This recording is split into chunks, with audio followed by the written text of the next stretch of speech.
Hello guys and welcome back to my YouTube channel. So this is me Barkha Sahni और मैं आ गई हूँ एक नई वीडियो के साथ। तो आज की वीडियो बहुत ज़्यादा इंपॉर्टेंट होने वाली है बिकॉज आज की इस वीडियो में मैं आपको लास्ट मिनट टिप्स देने वाली हूँ फॉर इकोनॉमिक्स कि अब भी आप पेपर देने जाओगे इकोनॉमिक्स का 19 तारीख को, और जब मैं ये वीडियो डालूंगी तो 13 डेट होगी। तो जितने भी आपके पास दिन है तो उन दिनों में आपको किस तरीके से पढ़ाई करनी चाहिए, क्या आपको अप्रोच रखना चाहिए, मेरी तरफ से कुछ चीज़ें जो आपको पेपर देने से पहले कर जानी है ताकि आपका एक अच्छा स्कोर इकोनॉमिक्स के अंदर आ सके। तो मैं पूरा एक सब कुछ एक आपको स्ट्रेटेजी टाइप की आपको बताने वाली हूँ अपने एक्सपीरियंस से। तो प्लीज़ इस वीडियो को पूरा अच्छे से सुनना ताकि आपके मार्क्स इकोनॉमिक्स के एग्जाम में इम्प्रूव हो सके।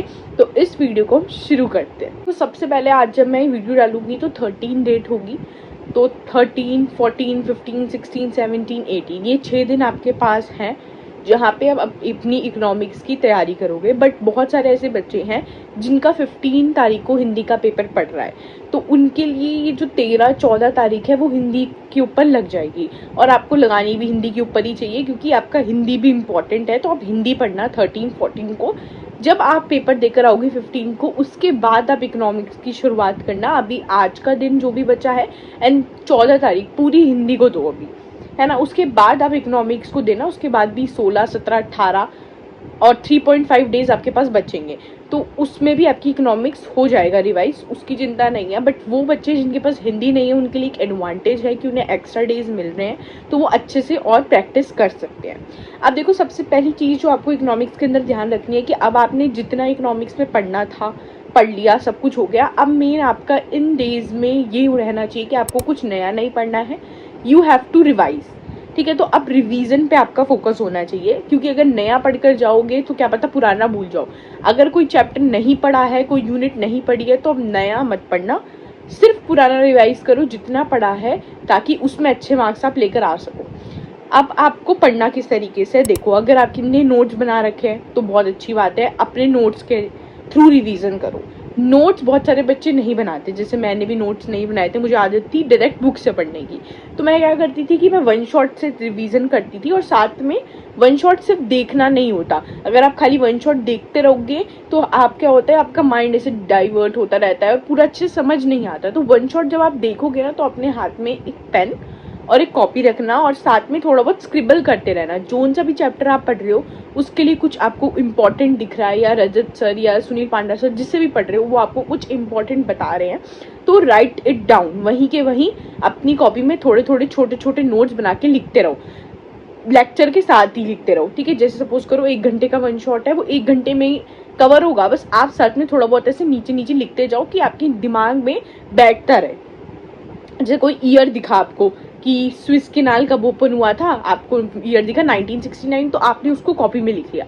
तो ऐसे थोड़े बहुत आप साथ साथ में वन शॉट के थ्रू लिखते भी रहा करो ताकि ऐसा लगे कि हाँ आपका माइंड जो है वहाँ पे प्रेजेंट है। खाली वन शॉट देखोगे तो मे भी भूल जाओ, बट साथ में जब आप स्क्रिबल करते हो, लिखते हो, तो ऐसा लगता है कि आप कनेक्टेड हो, आपका इंटरेक्शन हो रहा है। तो इस तरीके से वन शॉट को देखना और अपना रिविजन करना है।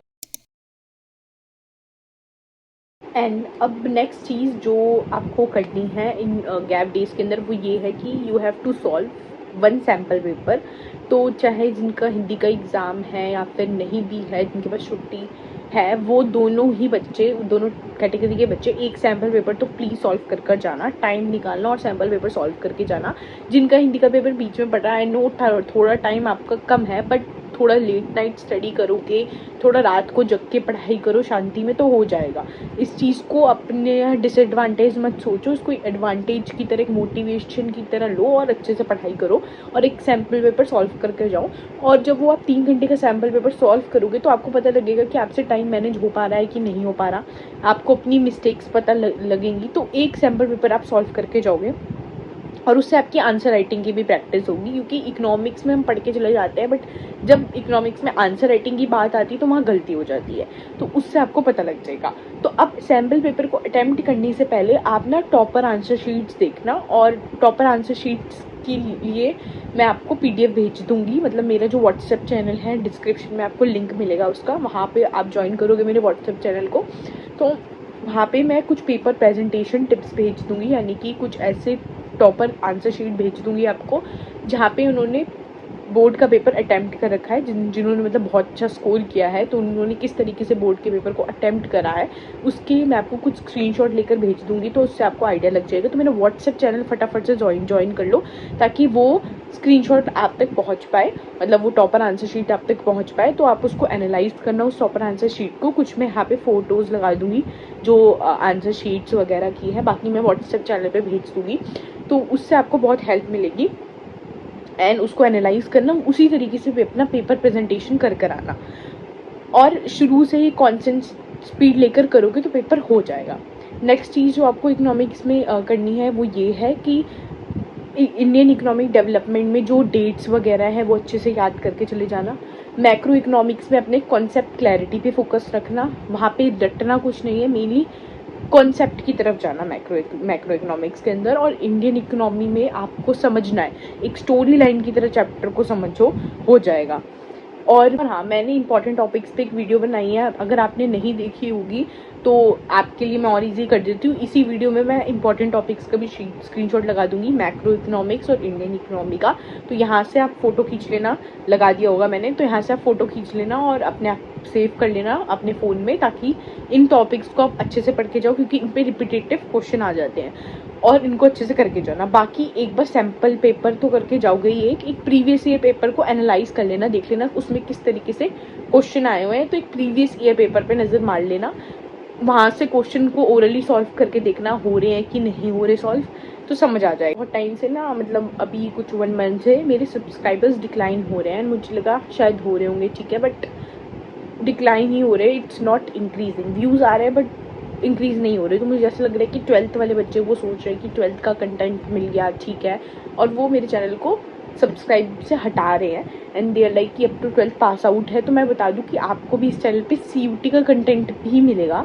तो इस चैनल को सब्सक्राइब करो, क्योंकि CUT की बहुत इंपॉर्टेंट इन्फॉर्मेशन की, फॉर्म से रिलेटेड, प्रेफरेंस शीट से रिलेटेड, कैसे कॉलेजेस भरने हैं, सब कुछ मैं बताऊंगी, कैसे प्रिपरेशन करनी है, तो do subscribe this channel, okay. बाकी अब थोड़ा स्ट्रेस पैनिक वगैरह मत क्रिएट करो कि कैसे होगा कैसे होगा। हिंदी एग्जाम वाले बच्चे बहुत ज़्यादा स्ट्रेस ले रहे हैं, तो आपने अब जितना पढ़ना था पढ़ लिया, अभी गैप डेज में तो आप सारी पढ़ाई नहीं करोगे, अब मेनली रिवीजन ही करोगे, तो उतना टाइम रिवीजन के लिए बहुत होता है, तो पैनिक नहीं करना, किसी बात का स्ट्रेस मत लेना। जैसे अभी एग्जाम देते हुए आए हो सारे सब्जेक्ट के, वैसे ही एग्जाम अच्छे से दो। अकाउंट्स इकोनॉमिक्स दोनों ही मेन सब्जेक्ट के एग्जाम हैं अभी आपके, और हिंदी का भी, तो उस हिसाब से अपनी पढ़ाई पे ही ध्यान दो, उसी में ही इन्वेस्ट करो अभी पढ़ाई में, तो हो जाएगा। बाकी इस वीडियो में इतना ही। अगर आपको ये वीडियो पसंद आई है तो प्लीज़ इस वीडियो को लाइक कर देना, मेरे चैनल को सब्सक्राइब कर देना। Thank you so much.